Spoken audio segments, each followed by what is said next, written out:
दिखा दें हम। अभी दादा गुरु की परिक्रमा यात्रा निकली है सब, तो जो परिक्रमा यात्रा है वह एक अविरल धारा है, मां नर्मदा की धारा है।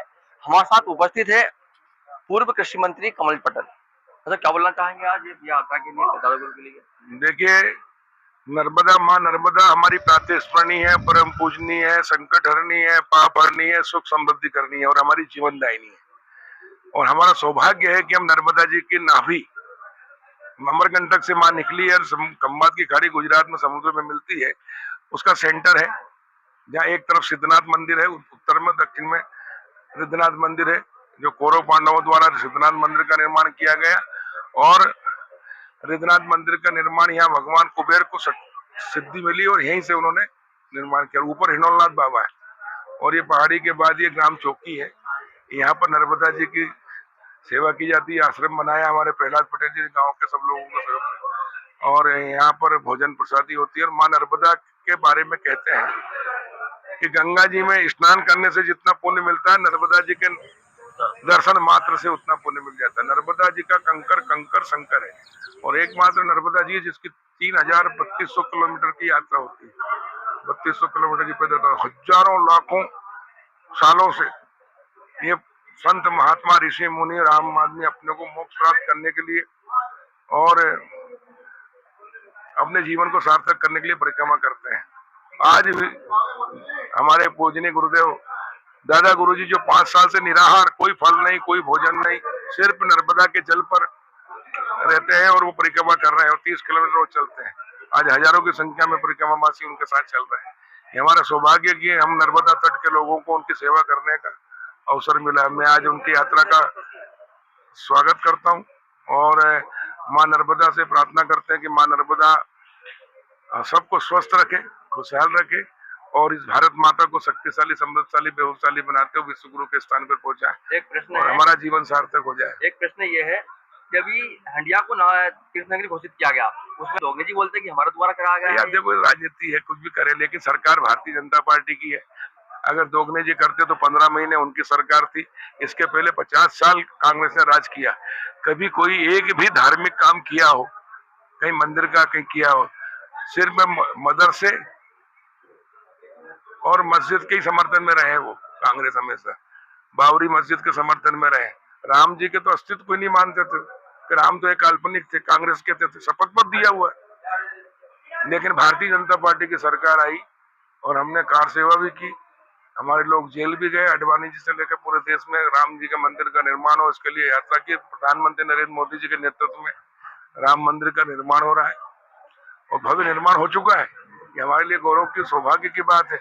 और जब से भारतीय जनता पार्टी की सरकार आई, तब से भारत की संस्कृति, भारत का सनातन, भारत की विचारधारा और भारतीयत्व बढ़ा है।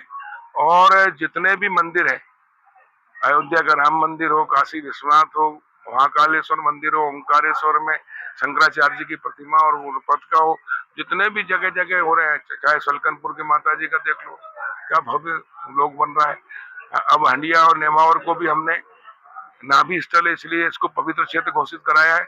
अभी नाभि स्थल का भी सर्वांगीण विकास करेंगे ताकि दुनिया के लोग आके यहाँ दर्शन करें। इस महाशक्ति जगह है, माँ कामाख्या यहाँ विराजमान है। नर्मदा पुराण में कहा गया है, नर्मदा दक्षिण तटे श्वेत पर्वत माँ विराजमान है। अब देखो, जहाँ पानी की टंकी बनी इंडिया के पास, वहां पर साक्षात श्वेत पर्वत पर माँ कामाख्या, ऊपर अष्टभैरव, किसी ने बनाया नहीं।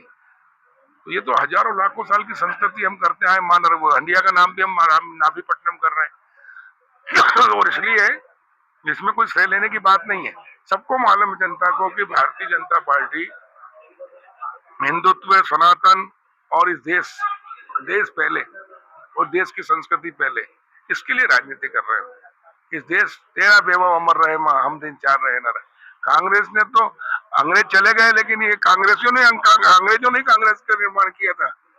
ओएम ह्यूम ने बनाई थी कांग्रेस उनके समर्थन के लिए, और ये नकली गांधी बनकर 50 साल राज कर देश को बर्बाद किया। देश में जातिवाद, भ्रष्टाचार, अलगाववाद, आतंकवाद, नक्सलवाद, गरीबी, भुखमरी, गंदगी, जो भी कुछ है, भाई भतीजावाद, परिवारवाद, ये सब कांग्रेस की देन है। जितने भी गांव को तो सड़क बना रखा था, 1 किलोमीटर की सड़क नहीं थी। जब से भारतीय जनता पार्टी की सरकार आई और मैं जब से यहाँ से जनप्रतिनिधि बना हूँ 93 से, तब से ही सारे तरफ रोड, बिजली, पानी, स्वास्थ्य, शिक्षा सब हो रहा है। सुई से लेके बड़े से बड़े काम किए तो भारतीय जनता पार्टी ने किए हैं, उसकी सरकार ने, और इसलिए जनता सब जानती है। विश्व शांति के लिए क्या बोलना चाहेंगे आप? विश्व शांति के लिए क्या बोलना आज चाहेंगे? देखो पूरा विश्व बारूद के ढेर पे खड़ा है, तृतीय विश्व युद्ध होने की संभावना है, और हम जो कहते हैं हमारी संस्कृति है सनातन, जियो और जीने दो, और आज मुस्लिम राष्ट्र आपस में लड़ रहे हैं। ईरान दुबई पे हमला कर रहा है, पाकिस्तान बलूचिस्तान की लड़ाई चल रही है, आपस में मर रहे हैं, क्योंकि इनका काम ही मारना और काटना है। और इसलिए जो गलत काम करेगा उसका नाश होना ही है, क्योंकि हमारे धर्म में कहा गया सत्य की, धर्म की जय हो ना सत्य की जय हो, अधर्म का नाश हो ना गलत काम करने वालों का नाश हो। और हम तो पूरे विश्व को अपना परिवार मानते हैं। अगर कोई दुनिया को सुख शांति अमन चैन से जीने का अगर रास्ता कोई दिखा सकता तो भारत, भारत की संस्कृति, भारत का नेतृत्व। और इसलिए आज दुनिया बारूद के ढेर पे है। एकमात्र आशा की किरण पूरी दुनिया को देख रही है, वो भारत की ओर देख रही है, भारत के नेतृत्व की ओर देख रही है। और मुझे पूर्ण विश्वास है कि भारत और भारत की संस्कृति और भारत का नेतृत्व पूरी दुनिया को सुख शांति अमन चैन दे। लेकिन जितने भी गलत काम करने वाले लोग हैं, अन्याय अत्याचारी, उनका नाश होगा और फिर धरती पर स्वर्ग आएगा।